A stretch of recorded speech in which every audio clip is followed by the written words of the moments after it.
We begin 3.0 with Rover entering the rift that connects Honami to Lahai Roi. During transit, a Voidworm attacks and steals Rover's frequency, nearly consuming them, until a sudden explosion stops the creature. A mysterious pink-haired girl appears. She casually plucks one of the worm's tentacles, smiles knowingly, wishes Rover luck, and vanishes. A brief vignette follows. A blonde girl uses camouflage technology to assassinate a man dressed in red. This girl is Linnae, and the man is later revealed to be a Fraxidus liaison. Back in the present, Rover exits the rift into Lahai Roi and glides towards the academy. Linnae, mistaking Rover for a Fraxidus pursuer, crashes her motorbike into them and prepares to attack. However, when she notices Rover's academy acceptance notice, she quickly plays it off as an accident and offers to escort them to the academy infirmary. On the way to the academy, the Voidworm from the rift reappears and gives chase. After a tense pursuit, the duo manage to reach the academy safely. Rover briefly reunites with the worried Chissa. She shares that although she and Rover entered the rift at roughly the same time, Chissa emerged 3 days earlier. At the infirmary, Rover meets Luke, who confirms Rover's condition is stable, and curiously welcomes them back, implying he knew a previous version of Rover who once attended the academy. During student registration, Rover learns about cassettes, identification devices that stabilize a person's frequency, stores their essence, and protects them from void storms.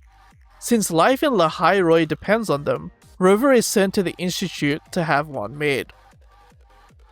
Linnae escorts Rover to the Institute after they collect Rover's assigned research motorbike. Along the way, she explains that much of Lahai Roi's fauna and technology originates from the Exostrider, a massive dormant mech whose power core currently serves as the region's artificial sun. At the Institute, Rover meets Mornai, who, like Luke, also appears to recognize Rover from a previous incarnation. While heading to the cassette burning chamber, Rover passes an archive of cassettes belonging to the deceased. They begin resonating uncontrollably with them and nearly overload the system before Mornai intervenes.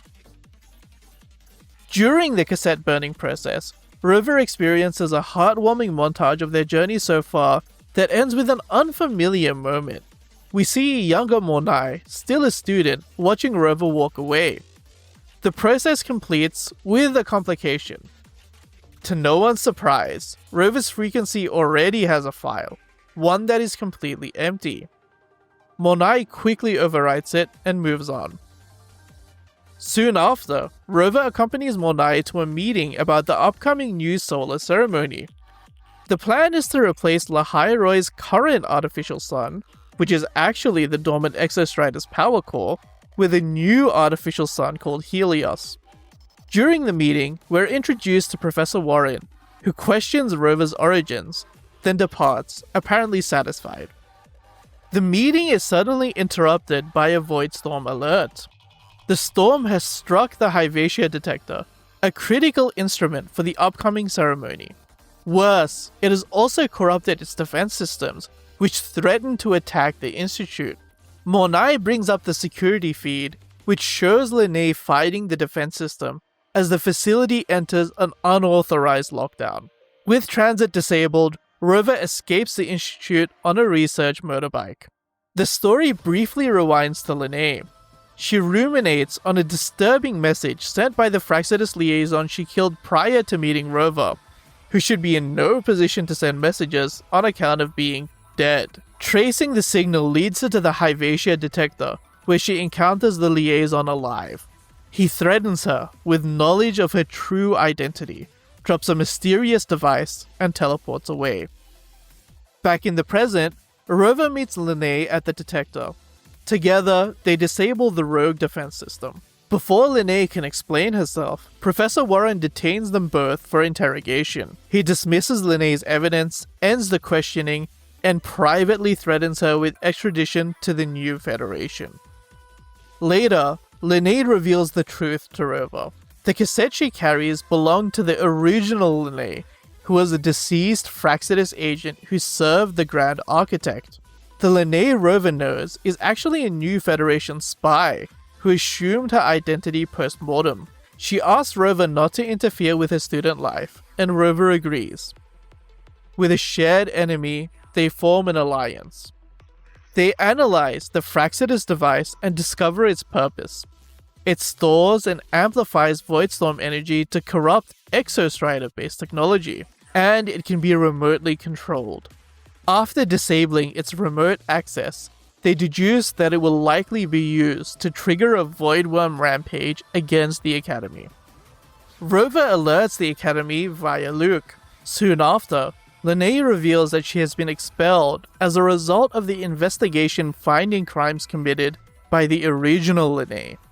She shares that she plans to flee Lahairoi before she can be extradited, as return to the new Federation would rob her of her freedom.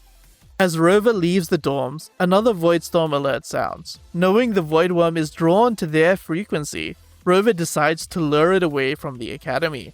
Mornai contacts Rover and directs them to 3 anti-Voidworm defense arrays, warning that each must be rebooted manually, as the Voidstorm has disabled the Institute's systems.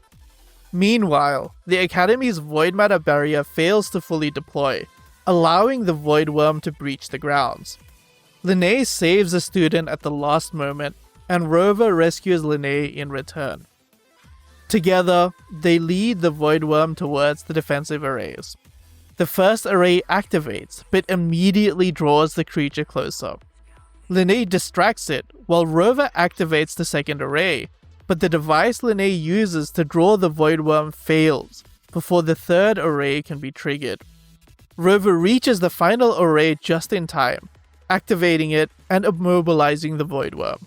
Using their research motorbikes, Rover and Linnae race up the creature's body. In a final, desperate act, Linnae launches her modified bike straight into the Voidworm's mouth, destroying it from the inside.